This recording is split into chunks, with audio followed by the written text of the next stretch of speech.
यह है पंजाब में शहीद भगत सिंह जी का घर, जहां पार्टीशन से पहले उनका परिवार यहीं रहा करता था और जब भी उनको फांसी भी हुई थी तभी उनकी मां इसी घर में रहा करती थी। और आज के टाइम में इंडिया में सिर्फ यही एक घर बचा हुआ है उनसे जुड़ा हुआ, बाकी का उनका घर है वो आज के टाइम पर पाकिस्तान में चला गया है। तो आगे वीडियो में हम ये पूरी जगह अंदर से देखेंगे और समझेंगे क्यों भगत सिंह जी को फांसी दी थी ब्रिटिशर्स ने। हाय गाइस, आज के ब्लॉग में हम आए हैं पंजाब के खटकर कलान में, जिस जगह पर शहीद भगत सिंह जी का घर है। ये जो आप मेरे पीछे घर देख रहे हो ये है ना उनके पूर्वजों का घर है।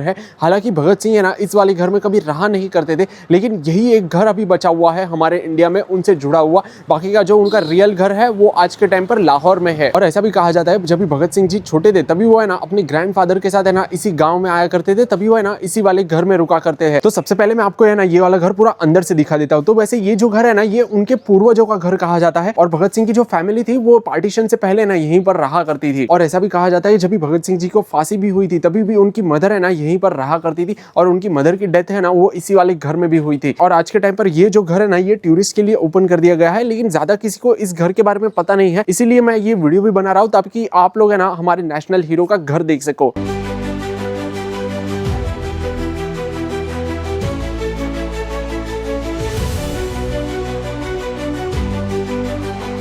तो आप ये घर का पूरा स्ट्रक्चर देख सकते हो, आपको है ना काफी पुराना सा ये घर दिखाई देगा जो पूरा ईंटों से बना हुआ है और इसके अंदर काफी सारे रूम्स बने हुए हैं जिसमें हमें है ना उनसे जुड़ी हुई चीजें, पुरानी चीजें हमें देखने के लिए मिलती है। और यहाँ पर एक कुआं भी बना हुआ है जो पहले के टाइम पर पानी पीने के लिए यूज किया जाता होगा, लेकिन अभी वो कुआं तो है ना पूरी तरह से बंद कर दिया गया है। और ये जो घर है ये 2 फ्लोर्स का घर है। इसके ऊपर जाने के लिए देखो यहाँ से सीढ़ियां बनाई गई है, लेकिन अभी वो सीढ़ियां ना ऊपर से ब्लॉक कर दी गई है कि जो विजिटर्स आते हैं वो सिर्फ है ना नीचे का एरिया पूरा देख सकते हैं। और उसी के बगल में देखो एक पब्लिक गार्डन भी बनाया गया है। और देखो इस वाले रूम के अंदर है ना भगत सिंह जी की एक फोटोग्राफ रखी गई है, खटिया रखी गई है और चरखा भी रखा गया है और कुछ पुराने बर्तन भी यहाँ पर रखे हुए हैं। और देखो आपको एक पुराने जमाने का यहाँ पर एक बेड भी देखने को मिलता है और ऊपर की तरफ देखो एक घड़ी भी लगाई गई है जो कि काफी ऐसे ओल्ड टाइप की है। और इस वाले रूम में हम देखेंगे ना तो यहाँ पर देखो एक चक्की रखी हुई है जो कि उस टाइम पर यूज की जाती होगी, ऐसी चक्की गेहूं वगैरह पीसने के लिए। और फिर आगे की तरफ मैं आपको दिखाऊं तो यहाँ पर भी कुछ रूम्स बने हुए हैं और फिर ये तरफ हमें एक चूल्हा देखने के लिए मिलता है। ये हो सकता है ये शायद अभी के टाइम पर ही बनाया होगा।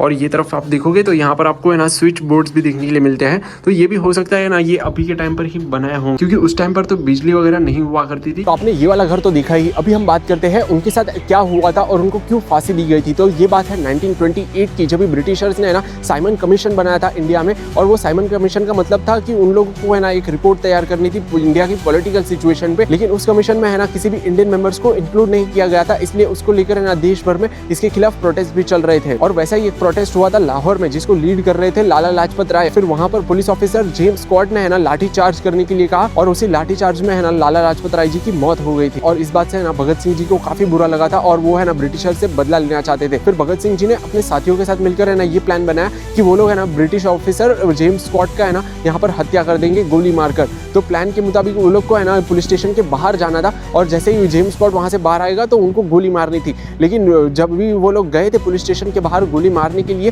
तभी वहां पर जेम्स स्कॉट की बदले है ना पुलिस सुपरिटेंडेंट जॉन सॉन्डर्स बाहर आया, तो उन्होंने उनको ही गोली मार दी और फिर वहां से वो भाग गए। तो ये गलती हो गई थी उनसे। फिर वो लाहौर से ट्रेन पकड़कर कोलकाता के लिए निकल गए और उस टाइम पर उन्होंने अपना पूरा गेटअप चेंज कर लिया था। पंजाबी होने के बावजूद भी उन्होंने अपने बाल और दाढ़ी भी कटवा ली थी। फिर वो कोलकाता में रहने लगे और फिर वहां से लोगों को इंस्पायर करने लगे फ्रीडम के लिए। फिर उसके 1 साल बाद यानी 1929 में ब्रिटिशर्स ने 2 बिल अनाउंस किए थे, पब्लिक सेफ्टी बिल और ट्रेड डिस्प्यूट बिल। जिसमें पब्लिक सेफ्टी बिल का मतलब होता है कि पुलिस वाले है ना किसी को भी अरेस्ट कर सकते थे और ट्रेड डिस्प्यूट बिल का ये मोटिव था कि देश भर में होने वाले प्रोटेस्ट को रोकना था। और भगत सिंह जी है ना इस बिल के काफी खिलाफ भी थे। उन्होंने अपने साथियों की मीटिंग बुलाई और वहां पर उन्होंने प्लान बनाया कि वो है ना ब्रिटिश असेंबली में जाकर वो बॉम्ब फेंकेंगे, किसी को मारने के लिए नहीं बल्कि इस बिल का विरोध करने के लिए। फिर वो दिन आया जब भी भगत सिंह जी और बटुकेश्वर दत्त यहाँ पर ब्रिटिश पार्लियामेंट में गए थे और पब्लिक गैलरी में वो जाकर खड़े हो गए थे और उन्होंने बॉम्ब फेंका वहां पर। और वो बॉम्ब भी है ना वो लोग ने खाली जगह पर फेंका था। और फिर वो बॉम्ब फेंकने के बाद वो लोग वहां से भागे नहीं बल्कि इनकलाब जिंदाबाद के नारे लगाने लगे। वहीं पब्लिक गैलरी में खड़े होकर वो पैम्पलेट्स फेंकने लगे जिसके ऊपर लिखा हुआ था कि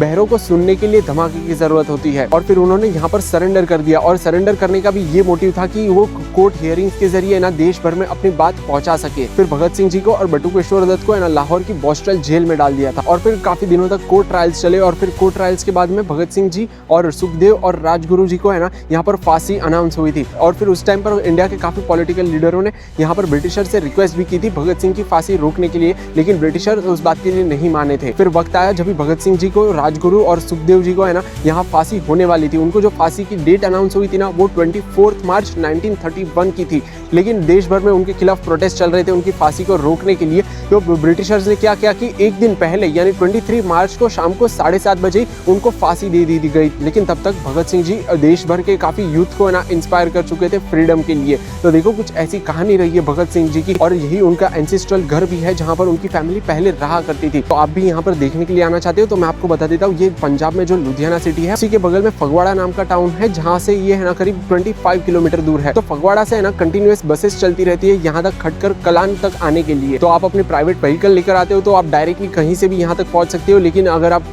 पब्लिक ट्रांसपोर्ट से यहाँ तक आना चाहते हो तो आप फगवाड़ा रेलवे स्टेशन तक आ सकते हो और वहाँ से आपको काफी सारी बसेस मिल जाएगी यहाँ तक आने के लिए। तो आपको ये वीडियो कैसा लगा मुझे नीचे कमेंट्स में जरूर बताना। तो बस अभी हम है ना ये वाला वीडियो यहीं पे एंड करते हैं। So guys, thank you very much for watching this video. If you enjoyed this video, do hit the like button and don't forget to subscribe to my channel and also click the bell icon. So guys, stay safe, spread love and happiness, do whatever you want to do, but don't do the wrong thing. See you in the next video very soon. Till that time, goodbye.